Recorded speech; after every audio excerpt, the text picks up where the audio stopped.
नमस्कार दोस्तों, आज की क्लास में एक नया चैप्टर शुरू करने जा रहे हैं आपके लिए, जिसका नाम है मेंटेनेंस मैनेजमेंट। इस चैप्टर के अंदर सबसे पहले हम बात कर रहे हैं मेंटेनेंस का मतलब क्या है। मेंटेनेंस का मतलब है कोई भी प्लांट, मशीनरी, फिक्स्ड एसेट जो बिजनेस में यूज होती है गुड्स को प्रोड्यूस करने के लिए। हम चाहते हैं कि उस मशीन को, उस प्लांट को, उस जो भी आपकी फिक्स्ड एसेट है उन्हें सही सलामत रखा जाए, ताकि जैसा गुड्स हम प्रोड्यूस करना चाहते हैं फैक्ट्री में, जो क्वांटिटी हम प्रोड्यूस करना चाहते हैं उतनी क्वांटिटी उस क्वालिटी की हम समय पे प्रोड्यूस कर सकें। तो मेंटेनेंस का मतलब यहाँ पे हमने देखो क्या लिखा है, maintenance is the process of keeping machine and equipment in good working condition so that the efficiency is retain and its life is increase. जिसका मतलब है कि भी रख रखाव किसका, मशीन और उपकरणों का, ताकि वो मशीन अच्छी हालत में अच्छे तरीके से काम कर सके और उसकी जो एफिशिएंसी है वो बरकरार रहे। बरकरार का मतलब क्या है, यदि एक नई मशीन आज हम खरीदते हैं और वो 10,000 यूनिट बनाती है एक घंटे में, तो अगले दिन भी वो एक घंटे में 10,000 यूनिट बनाए, 2 दिन बाद भी वो 10,000 यूनिट बनाए, 3 दिन बाद भी 10,000 यूनिट बनाए। लेकिन होता क्या है, जैसे जैसे मशीन पुराने होने लग जाती है उसके जो पार्ट्स हैं वो ढीले हो जाते हैं या घिसने लग जाते हैं, खराब हो जाते हैं, जिसकी वजह से उसकी जो दक्षता है, एफिशिएंसी है, वो धीरे धीरे क्या हो जाती है, कम हो जाती है, प्रोडक्शन कैपेसिटी कम हो जाती है। तो मेंटेनेंस का क्या काम होता है, जो पार्ट्स आपके लूज हो गए उनको टाइट कर देते हैं, यदि कोई बेल्ट आपकी खराब हो गई तो उसको बदल देता है, मशीन में लुब्रिकेंट डाल देते हैं, मतलब जो भी थोड़े छोटे मोटे खराबी होती है उनको हम हाथ का ठीक कर देते हैं, ताकि मशीन की जो एफिशिएंसी है वो बरकरार रहे और प्रोडक्शन आपकी क्या हो जाए, इंक्रीज हो जाए। पॉइंट आपके पास है मेंटेनेंस मैनेजमेंट। मेंटेनेंस मैनेजमेंट का मतलब क्या है, मेंटेनेंस का मतलब तो जैसे मैंने अभी आपको बताया कि कोई भी मशीन, कोई भी इक्विपमेंट, कोई भी प्लांट जो हमारी फैक्ट्री के अंदर यूज हो रहा है गुड्स को प्रोड्यूस करने के लिए या लोगों को सर्विसेज देने के लिए, हम उनको सही सलामत रखना चाहते हैं। बट क्या कहने से सही सलामत रखा जा सकता है? नहीं, उसके लिए हमें एक प्रबंध, एक मैनेजमेंट करना पड़ता है, जिसके अंदर planning, arrangement of resources, execution और कंट्रोल, ये सारी चीजें शामिल होती हैं। ये सारी चीजें हम किसके लिए कर रहे हैं? मेंटेनेंस एक्टिविटीज की। तो मेंटेनेंस एक्टिविटीज के लिए हमें क्या करना पड़ेगा? प्लानिंग। अब सपोज करते हैं कि हमें जो मशीन खराब हो गई, उसके अंदर जो पार्ट्स हैं वो कौन से पार्ट्स खराब हुए हैं, वो पार्ट्स हमें कहाँ से खरीदने हैं, कितनी क्वांटिटी में हमें पहले से एडवांस खरीद के रखने पड़ेंगे, उन सबकी हमें प्लानिंग करनी पड़ेगी। रिसोर्सेज का मतलब क्या है कि उनको खरीदने के लिए जो पैसा चाहिए वो कितना पैसा चाहिए, वो भी आपको अरेंज करना पड़ेगा। ठीक है जी। साथ में एग्जीक्यूशन का मतलब क्या है कि हमें कहाँ से सामान खरीदना है, कितना खरीदना है, कब खरीदना है, किससे खरीदना है, किस लोकेशन पे चाहिए, कौन सी ब्रांच में चाहिए, किस मशीन के लिए चाहिए, ये सारी चीजें हमें क्या करना पड़ेगा? एग्जीक्यूट भी करना पड़ेगा। साथ में हमें कंट्रोल भी करना पड़ेगा कि भाई जो पार्ट हमारे खराब हो गए हैं वो कहाँ से खरीदें। ये ना हो कि हमने महंगा पार्ट खरीद लिया जिससे हमारी मेंटेनेंस कॉस्ट क्या हो गई, बढ़ गई। तो सारी चीजों को ध्यान में रखते हुए हमें मेंटेनेंस करनी पड़ेगी और उसके लिए हमें क्या करना पड़ेगा? एक मैनेजमेंट भी करना पड़ेगा। तो उसे हम कहते हैं मेंटेनेंस मैनेजमेंट। नेक्स्ट पॉइंट आपके पास है मेंटेनेंस के ऑब्जेक्टिव क्या है, मतलब एक ऑर्गेनाइजेशन क्यों मेंटेनेंस करना चाहती है, क्या फायदे हैं उसके, मतलब क्या उसके लक्ष्य क्या, टारगेट्स क्या है। तो पहला पॉइंट है कि जब किसी प्रोडक्ट की हम क्वांटिटी चाहते हैं कि हर बार हमारी एक घंटे में 5,000 यूनिट बने, दूसरे घंटे में भी 5,000 बने, तीसरे घंटे में भी 5,000 बने, मतलब एवरी प्रोडक्टिव आवर्स में हमारी प्रोडक्शन 5,000 यूनिट रहे। लेकिन यदि मान लीजिए मशीन की मेंटेनेंस आपने नहीं की और वो 2 घंटे मशीन रिपेयरिंग की वजह से रुक गई, तो आपकी जो प्रोडक्शन है वो 2 घंटे की कम हो गई। तो ऐसे में to minimize the loss of productive time, मतलब जो प्रोडक्टिव टाइम है उसको रिड्यूस करता है। मशीन को खराब होने से पहले यदि हम मशीन को ठीक कर दें, मतलब उसकी रोकथाम कर दें, मतलब खराब होना ही ना दें उसको, तो आपका जो 2 घंटे का समय खराब हो रहा था मशीन के खराबी होने की वजह से वो नहीं हो पाएगा और आपका 2 घंटे का समय बच जाएगा। To minimize the repair time and repair cost, to minimize loss due to production stoppage. अब जब आपकी प्रोडक्शन रुक जाएगी तो प्रोडक्शन तो कम होगी, साथ में बहुत सारे नुकसान भी होते हैं। वर्कर खाली रहेगा, आइडियल टाइम कॉस्ट बढ़ेगी। मशीन यदि किराए पे ले रखी है तो उसकी आइडियल टाइम कॉस्ट बढ़ेगी आपकी, तो कहीं ना कहीं आपका नुकसान होगा। जैसे हम रिड्यूस कर सकते हैं यदि मशीन को खराब होने से बचा ले, वो तभी संभव है जब आप मशीन की समय पे क्या करेंगे? मेंटेनेंस करेंगे। To prolonging the life of capital, जो पैसा आपने बिजनेस में लगा रखा है आप उसे लंबे समय के लिए यूज कर सकते हैं। मतलब जो आपने मशीन खरीदी है, मान लीजिए मशीन 10 लाख की खरीदी है, तो मशीन में पैसा कितना इन्वॉल्व हो गया? 10 लाख। यदि मशीन जो खरीदी है वो ये सोच के खरीदी है कि 10 साल चलेगी और मशीन की मेंटेनेंस समय पे ना कराने की वजह से उसकी लाइफ 6 साल ही रह गई, तो आप जो पैसा 10 साल यूज कर सकते रहे, यदि वो पैसा केवल 6 साल यूज कर पाए तो आपका पैसा 4 साल कम यूज हो पाया, नुकसान हुआ। तो समय पे मेंटेनेंस कराने की वजह से फायदा क्या होता है कि आप अपने पैसे को लंबे समय तक यूज कर सकते हैं। To keep all productive asset in good working. Maintenance का फायदा क्या है कि जो असेट्स आप बिजनेस में यूज कर रहे हैं उन्हें आप सही रख रखाव करके, रख रखाव का मतलब होता है मेंटेनेंस करना, तो आप यदि अपनी मशीन की समय पे मेंटेनेंस करेंगे, अपने प्लांट्स का या जो भी फिक्स्ड असेट आपके बिजनेस में यूज हो रही हैं उन्हें टाइम पे मेंटेन करेंगे, मेंटेनेंस करेंगे उनका, तो आप उन्हें अच्छी कंडीशन दे पाएंगे और आपका जो प्रोडक्शन है जिस हालत में, जिस तरीके का बनाना चाहते हैं वो वैसी क्वालिटी का आपको मिल पाएगा।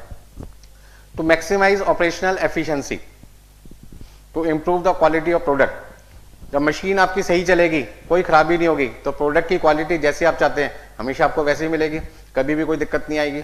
तो इंप्रूव प्रोडक्टिविटी, जब मशीन सही चलेगी तो क्वांटिटी रिड्यूस होने की जगह क्या होगी, क्वांटिटी उतनी बनेगी जितनी आप बना रहे हैं, हो सकता है और अच्छा आप काम करें, वर्कर भी मेहनत कर रहे हैं, मशीन भी सही चल रही है, तो प्रोडक्शन हो सकता है कि आप वर्कर 10 घंटे की जगह आज 11 घंटे काम कर ले, और आपकी प्रोडक्शन जहाँ पे 10,000 यूनिट होनी थी 10 घंटे में, हो सकता है वर्कर के 11 घंटे काम करने की वजह से और मशीन भी सही चल रही है, उसमें कोई दिक्कत नहीं आ रही क्योंकि आपने टाइम पे मेंटेनेंस की है, तो आपकी प्रोडक्शन 10,000 से बढ़ के कितनी हो सकती है, 11,000। तो मेंटेनेंस के क्या क्या फायदे हैं, मतलब क्या बेनिफिट्स हैं, क्या ऑब्जेक्टिव्स है, वो सारी चीजें मैंने आपके साथ डिस्कस की है। नेक्स्ट पॉइंट आता है ब्रेकडाउन मेंटेनेंस। ब्रेकडाउन मेंटेनेंस का मतलब है कि हम अपने प्लांट मशीनरी फिक्स्ड असेट की जो फैक्ट्री में यूज हो रही हैं वो तब तक मेंटेन नहीं करे, मेंटेनेंस नहीं करे जब तक कि वो टूट ना जाए, खराब ना हो जाए और मशीन का चलना बंद ना हो जाए। तो under breakdown maintenance production facilities run without routine maintenance, मतलब कि फैक्ट्री के अंदर जो काम है वो चलता जा रहा है, चलता जा रहा है, कब तक, जब तक बिना रूटीन मेंटेनेंस के, मतलब आप कोई मेंटेनेंस ही नहीं कर रहे, मतलब आपको पता भी चल गया कि मशीन आवाज कर रही है तब भी चलाई जा रहे हैं, मशीन में लुब्रिकेंट की जरूरत है, बिना डाले आप मशीन को चलाई जा रहे हैं, उसके पार्ट घिस गए, शोर कर रहे हैं, नॉइज कर रहे हैं, तब भी आप उसे चलाए जा रहे हैं, और एक दिन ऐसा आया कि मशीन चलते चलते रुक गई, जाम हो गई, तो उसका मतलब क्या हुआ, आपने रूटीन मेंटेनेंस किया नहीं और फैक्ट्री के अंदर लगातार प्रोडक्शन किए जा रहे हैं, और जब मशीन खराब हो गई, उसके पार्ट टूट गए या डैमेज हो गए, तब आपने क्या किया, मशीन की मेंटेनेंस शुरू करी। आगे देखो क्या लिखा है, when the machine breakdown it is taken for repair and inspected to find out the defect. जब एक बार मशीन रुक जाती है तो आप उसकी रिपेयरिंग करते हैं, रिपेयरिंग करते टाइम आप ये पता लगाते हैं कि उसमें कौन कौन से पार्ट्स आपके खराब हो गए, टूट फूट गए, आप उनको आइडेंटिफाई करते हैं। After identifying the defect the required repair is plan and the spares are procured to repair the machine. मतलब क्या हुआ, जो जो पार्ट्स आपके डिफेक्ट हो गए, खराब हो गए, टूट फूट गए, आप उनको आइडेंटिफाई करते हैं। आइडेंटिफाई करने के बाद आप क्या करते हैं, क्या लिखा है क्वेश्चन में, खराबी की पहचान करने के बाद आवश्यक मरम्मत की योजना बनाई जाती है और मशीन की मरम्मत के लिए पुर्जों की खरीदी की जाती है। मतलब जो पार्ट्स आपके खराब हो जाते हैं उनको आइडेंटिफाई करने के लिए पहले आप क्या करते हैं, इंस्पेक्शन करते हैं, और इंस्पेक्शन होने के बाद में जो भी पार्ट्स आपके टूट फूट गए आप उनको समय पे अरेंज करके आप अपनी मशीन में जो खराबी थी उसे ठीक करते हैं। लेकिन इसमें दिक्कत क्या आएगी, आपका जितनी देर तक पार्ट्स अरेंज नहीं होंगे तब तक आपकी मशीन क्या होगी, रुकी रहेगी, मतलब प्रोडक्शन क्या होगी, बंद हो जाएगी। तो प्रोडक्शन का तो लॉस होगा ही होगा, साथ में आइडियल टाइम कॉस्ट बढ़ेगी, मशीन की आइडियल कॉस्ट बढ़ेगी, कहीं ना कहीं आपके लॉसेस क्या होंगे, बढ़ेंगे। और जब कोई पार्ट पूरी तरह से डैमेज हो जाता है तो उसे दोबारा से खरीद के लगाने की रिपेयरिंग लेबर कॉस्ट भी बढ़ती है, साथ में जो नया पार्ट आपको दोबारा खरीद के लाना पड़ेगा उसकी कॉस्ट भी बढ़ेगी। तो due to breakdown production hours are loss and reduce productivity. ये बात मैंने आपके साथ डिस्कस की है कि ब्रेकडाउन की वजह से, पार्ट के टूटने की वजह से, मशीन के बंद रहने की वजह से वर्किंग आवर्स का तो नुकसान होगा ही, साथ में आपकी प्रोडक्शन भी क्या हो जाएगी, कम हो जाएगी। The cost of breakdown maintenance is always higher than the regular maintenance cost. बिल्कुल सही बात है, यदि आप समय समय पर थोड़े थोड़े दिनों में जो भी मशीन में खराबी आ रही है वो हाथ क्या ठीक करते जाओ तो बड़ी दुर्घटना को होने से क्या कर सकते हैं, रोक सकते हैं। बट आपने ऐसा किया ही नहीं, आपने कहा जी हम तो कौन सी मेंटेनेंस यूज करते हैं, ब्रेकडाउन, जिसका मतलब है मशीन की मरम्मत तब तक नहीं होगी, रिपेयरिंग तब तक नहीं होगी, मेंटेनेंस तब तक नहीं होगी जब तक कि वो चलना बंद ना कर दे। तो जब कोई चीज अचानक चलना बंद कर देगी, डेफिनेटली कोई बड़ा हादसा हुआ होगा, और बड़े हादसे का मतलब क्या है, कोई मेजर पार्ट डिफेक्ट हो गया होगा जिसको अब खरीदने में आपकी इन्वेस्टमेंट क्या लगेगी, पैसा क्या लगेगा, ज्यादा लगेगा। In general breakdown maintenance is not used in practice. आमतौर पे जो बड़ी बड़ी कंपनीज होती हैं वो ब्रेकडाउन मेंटेनेंस को फॉलो नहीं करते, लेकिन कुछ ऐसी कंपनीज हैं वो कहते हैं नहीं नहीं नहीं, हम अपनी रेगुलर मेंटेनेंस नहीं करेंगे, हम अपनी मशीन को तभी रिपेयर करवाएंगे जब कोई बड़ा हादसा हो जाएगा, उससे पहले नहीं। ऐसा क्यों करते हैं वो कहते हैं यदि हम रेगुलर बेसिस पे मेंटेनेंस करेंगे तो हमें थोड़ी थोड़ी देर के लिए मशीन को क्या करना पड़ेगा, बंद करना पड़ेगा, क्योंकि मशीन के चलते रहने पे हम उसमें ऑयल नहीं डाल सकते, उसकी सफाई नहीं कर सकते, उसके पार्ट्स को टाइट नहीं कर सकते। तो उसका मतलब क्या हुआ, हमें कहीं ना कहीं मशीन को रोक के काम करना पड़ेगा, मशीन हमारा बंद हो जाएगा, आइडियल टाइम बढ़ेगा। तो उसको रोकने के लिए वो कहता है मशीन को लगातार चलाए रखो, हम उसे बंद नहीं कर सकते। तो ऐसे केस में क्या होगा, हर कंपनी की अलग अलग सोच है। कोई कहता है जी नहीं मुझे तो ब्रेकडाउन मेंटेनेंस चाहिए, कोई कहता है मुझे मेंटेनेंस ब्रेकडाउन नहीं चाहिए। नेक्स्ट आपके पास है प्रिवेंटिव मेंटेनेंस। प्रिवेंटिव मेंटेनेंस का मतलब क्या है? प्रिवेंटिव मेंटेनेंस का मतलब है कि बड़े हादसे को होने से पहले उसकी रोकथाम कर दो। मतलब ये किस पे बेस्ड है, प्रिंसिपल कौन सा यूज करते हैं यहाँ पे, prevention is better than cure. जिसका मतलब क्या है, रोकथाम इलाज से बेहतर है। रोकथाम इलाज से बेहतर का मतलब है कि आपको पता है कि यार यदि मैं समय समय पर, सपोज करते हैं किसी पर्सन को शुगर की प्रॉब्लम है और यदि वो शुगर की दवाई सुबह सुबह टाइम पे खाए, या जो भी डॉक्टर ने प्रेस्क्राइब कर रखा है कि दिन में इतनी बार खाना है आपको, सुबह दोपहर शाम, वो टाइम पे दवाई खाए तो उसे हॉस्पिटल जाने की कभी जरूरत ही नहीं पड़ेगी। अब एक बंदा है उसे दवाई दे रखी है शुगर की, लेकिन वो लेता ही नहीं और खूब मीठा खा रहा है, खूब चीनी खा रहा है। ऐसे में क्या होगा, हाई शुगर होने की वजह से उसके बॉडी के काफी सारे जो ऑर्गन्स हैं वो फेल हो जाएंगे और उस केस में क्या होगा, उसको हॉस्पिटलाइज होना पड़ेगा, एक हैवी कॉस्ट लगेगी उसकी। हो सकता है वो बचे, हो सकता है वो ना बचे, और इलाज का खर्चा भी क्या होगा, बहुत ज्यादा। लेकिन यदि बंदा मीठा खाने का उसका मन भी कर रहा है, उसको पता है कि यार मीठा खाने से मेरी शुगर बढ़ेगी, लेकिन साथ में वो इंसुलिन का इंजेक्शन भी ले ले या शुगर की जो भी प्रेस्क्राइब मेडिसिन है वो टाइम टाइम पे लेता रहे, तो वो क्या कर सकता है, अपनी इंक्रीज शुगर को वापस नॉर्मल रेट पे ला सकता है। इसका मतलब क्या हुआ कि प्रिवेंशन बेटर होता है किससे, prevention is better than cure. अब पॉइंट यहां पर ये आ रहा है कि प्रिवेंशन जो प्रिवेंटिव मेंटेनेंस है, इसका मतलब क्या, preventive maintenance tries to minimize the problem of breakdown maintenance. मतलब कि किसी मशीन को हम कब रिपेयर कर रहे हैं, थोड़े थोड़े दिन पे, 2 दिन बाद, 4 दिन बाद, 1 दिन बाद, महीने बाद, 15 दिन बाद, 20 दिन बाद, और उसके जो छोटे मोटे पार्ट्स हैं जैसे कि सिस्टम उसको बदल देते हैं। जो भी नट बोल्ट लूज हो गया उसको टाइट कर दिया हमने क्या देखा यार, उसमें ऑयल डालना है, ऑयल डाल दिया, उसकी बेल्ट लूज हो रही थी उसको टाइट कर दिया। मतलब कि बड़े हादसे को होने से पहले हमने क्या कर दिया, उसकी रोकथाम कर दी। It locate weak parts in all equipment and provide them regular inspection and minor repair, thereby reducing the danger of unanticipated breakdown. मतलब ये क्या करते हैं, जो भी हमारे इक्विपमेंट, प्लांट, मशीनरी फैक्ट्री के अंदर यूज हो रहे हैं, उनके वो पार्ट्स जो वीक हैं, कमजोर हैं, जो जल्दी खराब होते हैं, उनको आइडेंटिफाई करता है ताकि हम उन्हें समय पर बार बार क्या करें, चेक करें, और जहां पे भी हमें लगता है वो पार्ट खराब होने वाले हैं उनको क्या कर दो, रिपेयर कर दो। ठीक है, ये रेगुलर इंस्पेक्शन करते हैं हम, जो भी हमारे छोटे मोटे पार्ट्स हैं, मेजर पार्ट की बात नहीं कर रहे, माइनर पार्ट की बात कर रहे हैं, ताकि अचानक हमारी मशीन बंद ना पड़ जाए। बड़े हादसे को रोकने से मतलब बड़े हादसे को होने से क्या कर सकते हैं, रोक सकते हैं बेटे हम। तो यहां पर हमने क्या समझा कि प्रिवेंशन बेटर देन क्योर का मतलब क्या है, बड़े हादसे को यदि हम रोकना चाहते हैं तो पहले उसकी रोकथाम कर दो ना, वो होगा ही नहीं। बात मेरी समझ में आ रही है? चलिए जी। It involves periodic inspection of equipment and machinery to know the reason of production reduction and harmful depreciation. ये क्या कहता है, प्रिवेंटिव मेंटेनेंस के बदौलत के होने की वजह से हम क्या करते हैं, समय समय पर, पीरियोडिक का मतलब समय समय पर, हम प्लांट मशीनरी जो यूज कर रहे हैं, जो इक्विपमेंट यूज कर रहे हैं, उनको इंस्पेक्शन करते हैं और पता लगाते हैं किस वजह से हमारी प्रोडक्शन रुक रही है या किस वजह से हमारी एसेट की वैल्यू अचानक कम हो गई। अब एसेट की वैल्यू कम होने का मतलब, यदि उसकी लाइफ 10 साल है और हम उसे 6 साल ही यूज कर पा रहे हैं, तो 4 साल उस मशीन को ना यूज करने से उसकी लाइफ क्या हो गई, नुकसान हो गया। मतलब वो पैसा जो मैंने खर्च किया था, ये सोच के खर्च किया था 10 लाख रुपए जो नई मशीन खरीदने में लगाए थे कि मैं उसे 10 साल चलाऊंगा, लेकिन वो चली सिर्फ 6 साल है, तो उसका मतलब क्या हुआ कि 1 साल में मशीन का खर्चा 1 लाख आना चाहिए था, लेकिन वो 10 लाख रुपए 10 साल ना चल के 6 साल चला। तो यदि मैं उस 10 लाख को 6 से डिवाइड करूं तो मेरा 1 साल का खर्चा जो आना चाहिए था 1 लाख रुपए, वो कितना आएगा, 1,67,000 रुपए। मतलब कहीं ना कहीं मेरी एसेट की वैल्यू जो 10 साल यूज होनी चाहिए थी, 10 साल डेप्रिसिएशन लगना चाहिए था, वो क्या हुआ, 6 साल में ही खत्म हो गई।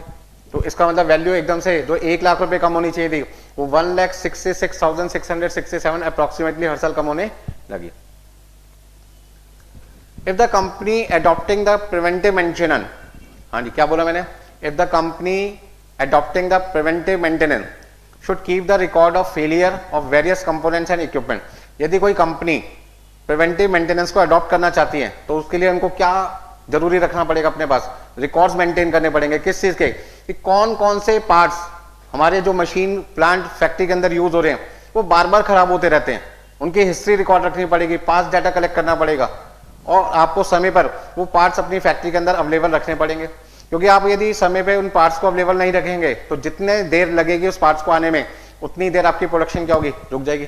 सपोज करते हैं प्रिंटर में आप कार्ट्रिज लगाते हैं और आपको पता है रेगुलर बेसिस पे आपकी जो कार्ट्रिज है वो यूज हो रही है सुबह से शाम तक, और आपको पता भी है ये कार्ट्रिज हर 15 दिन के अंदर खराब हो जाती है, ठीक है जी, या उसका जो रिबन है वो खराब हो जाता है, तो आपकी उसकी जो इंक भरनी होगी वो इंक आपके पास होनी चाहिए कार्ट्रिज में, या आपके पास जो रिबन यूज होता है उसके अंदर जो आपकी वायर यूज होती है या जो आपकी रबड़ यूज होती है वो खराब होती रहती है, तो आप उसके पार्ट जो हैं वो अपने पास पहले से रखो।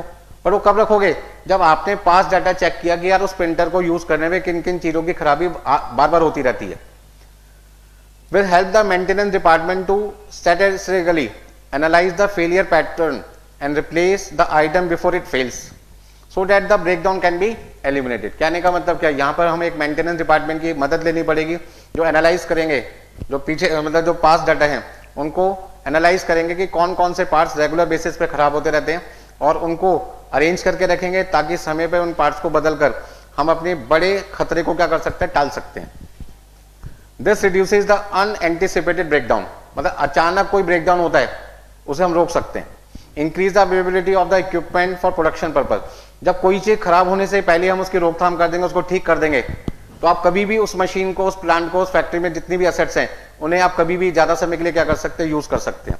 Maintain optimum productivity efficiency of equipment and machinery, मतलब आपके जो भी इक्विपमेंट और मशीनरी है उन्हें आप ऑप्टिमम लेवल तक यूज कर सकते हैं। जैसे मान लीजिए मशीन है वो नॉर्मली आपने सोचा हम 10 घंटे यूज करेंगे, लेकिन यदि आपको कोई बड़ा ऑर्डर मिल गया और आपको पता लग गया कि आज इस काम को पूरा करने के लिए मुझे आज मशीन को 15 घंटे चलाना पड़ेगा, और मशीन की आपने प्रिवेंटिव मेंटेनेंस करा रखी है, मतलब फॉलो कर रहे हो प्रिवेंटिव मेंटेनेंस, जिसका मतलब है कि जैसे जैसे प्रॉब्लम्स आती रहती है हाथ का आप उसको ठीक करते रहते हो, तो आप उस मशीन को 10 घंटे की जगह 15 घंटे भी यूज कर सकते हो।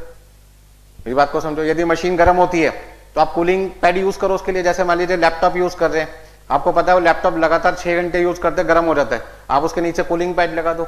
कूलिंग पैड लगाने से क्या होगा, जो मदरबोर्ड होगा वो गर्म नहीं हो पाएगा, और गर्म ना होने की वजह से क्या होगा, उसकी एफिशिएंसी क्या होगी, आप 6 घंटे की जगह 8 घंटे 10 घंटे भी यूज कर पाएंगे। Increases productivity and safety of the life of the worker, मतलब यहाँ पे आपका प्रोडक्शन क्वांटिटी तो इंक्रीज होगी लेकिन वर्कर के साथ जो हादसे होते हैं वो भी क्या होंगे, रुक जाएंगे। क्योंकि जब कोई बड़ा पार्ट खराब होगा तो हो सकता है कि बड़ा पार्ट खराब होने की वजह से वो पार्ट टूट जाए, और टूटने के बाद हो सकता है वो पार्ट किसी वर्कर को लग जाए जिसकी वजह से वर्कर को दुर्घटना हो सकती है, उसके साथ कोई हादसा हो सकता है, उसको हम क्या कर सकते हैं, रोक सकते हैं। जैसे मान लीजिए कोई फैन है, वो फैन की जो रेगुलर चलने की वजह से वो लूज हो जाता है, और यदि आप उसे डेली बेसिस पे टाइट कर दें तो कभी भी पंखड़ी जो फैन है वो मोटर से बाहर नहीं निकल पाएगा, और ऐसे में कोई हादसा नहीं होगा। लेकिन यदि आप उसे लूज हो रहा है और आवाज कर रहा है, उसको टाइट नहीं कर रहे, और एक दिन क्या हो गया, वो फैन की बॉडी, जो फैन है जो पंखे की है वो बाहर निकल गई, बाहर निकलने के बाद क्या हुआ, वर्कर से टकराई, वर्कर का हाथ ही कट गया और वर्कर क्या हो गया, हैंडीकैप्ट हो गया। तो प्रिवेंटिव मेंटेनेंस का फायदा क्या है कि आप मशीन को उसकी वर्किंग कंडीशन सही सलामत रखते हो, समय समय पर उसकी जो भी प्रॉब्लम्स हैं वो दूर कर देते हो, और बड़े हादसे को होने से क्या करते हो, बचा लेते हो, जिससे वर्कर को भी कोई दुर्घटना नहीं होती, मतलब वर्कर के साथ सेफ्टी रहती है पूरी। बात समझ में आ रही है मेरी?